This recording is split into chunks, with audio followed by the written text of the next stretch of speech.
আরে আরে যাচ্ছ কোথায়? দাঁড়াও, দেখো আজকে আমরা চলে এসেছি লোক উৎসব বাণীপুর মেলায়। তাই মেলায় এসে তো আমরা সেই এনজয় করেছি। করার পরে প্রথমেই চলে গেছিলাম একটা ফার্নিচার স্টলে গিয়ে আমি দেখলাম এখানে সুন্দর সুন্দর ফার্নিচার আছে, মনে হচ্ছিলো হাইজ্যাক করে বাড়ি নিয়ে চলে যাই।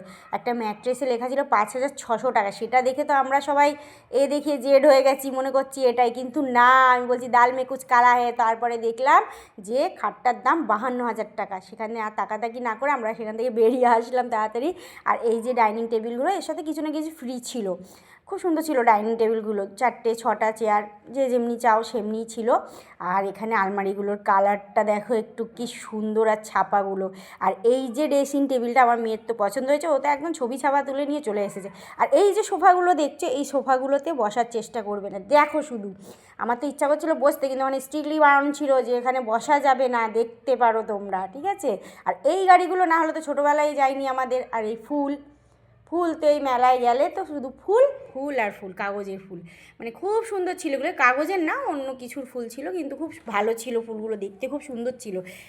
আর এখানটাই হচ্ছিল যে ফাংশান, এত ভালো নাচছিল বাচ্চাগুলো, এত ভালো নাচছিল, তা সে কি বলবো। কিন্তু দুঃখের বিষয় হচ্ছে যে আমি ওখানে চান্স পাইনি, কারণ আমি এতটাই লম্বা যে আমি ওখান থেকে ফাংশানে মানে রুকি ঝুঁকি মেরে অনেক চেষ্টা করলাম, পারলাম না দেখতে। তা ওখান থেকে ভিডিও করে নিয়ে আসা হলো।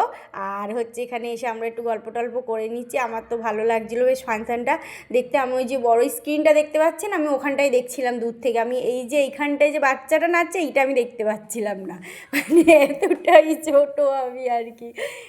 যাই হোক, সেখান থেকে বেরিয়ে চলে আসলো। এই যে হাতের কাজগুলো খুব সুন্দর লাগছিলো, ওখানে ইনস্ট্যান্ট বসে বানাচ্ছিল। আর এখানটায় একটা গাছে পুরো ময়ূর এঁকে দিয়েছে, কি সুন্দর দেখো।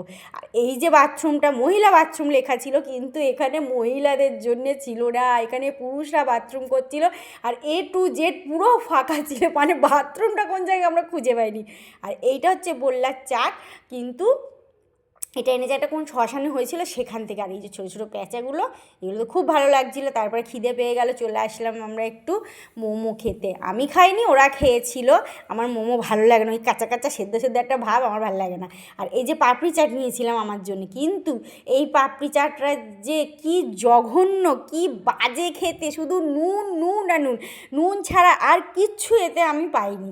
তা মেলায় গেলে পাপড়ি চাটটা খাবে না, তাছাড়া অন্য কিছু যা খাবে খাবে। আর এই যে আর্ট গ্যালারিতে চলে গেছিলাম, এখানে পাশ থেকে একটা দিদিভাই বলছিল দাদাটাকে যে কিছু জানো, এই দিদিভাইটাকে আমি ইনস্টাগ্রামে দেখি, নিজেকে একটু ফেমাস ফেমাস মনে হলো, কিন্তু আমি তো অতটাও ফেমাস না, কারণ আমার গাড়িটা একদম আটকে আছে, মানে এগোচ্ছে আর পিছোচ্ছে, এগোচ্ছে আর পিছোচ্ছে। যাই হোক, আর তারপরে এখান থেকে বেরিয়ে এসে আমরা একটু ফটোশ্যুট করে নিলাম। পাশ থেকে একটা ছেলে এসে বলছে, আরে এই যে ফুলগুলো দেখছি, এর থেকে বেশি আমার ছাদে লাগানো আছে, আমার ছাদে গেলেই তো ভালো ফটোশ্যুট হয়ে যাবে।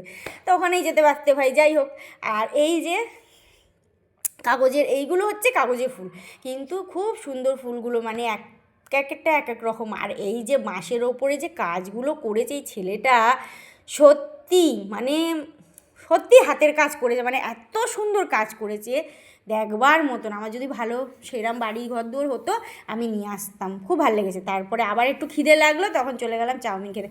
তা ওই পাপড়ি চাটের থেকে এই চাউমিনটা যথেষ্ট ভালো ছিল, মোটামুটি খাওয়ার মতন ছিল। তো আমাদের তো হয়ে গেল, চলো টাটা, বাই বাই।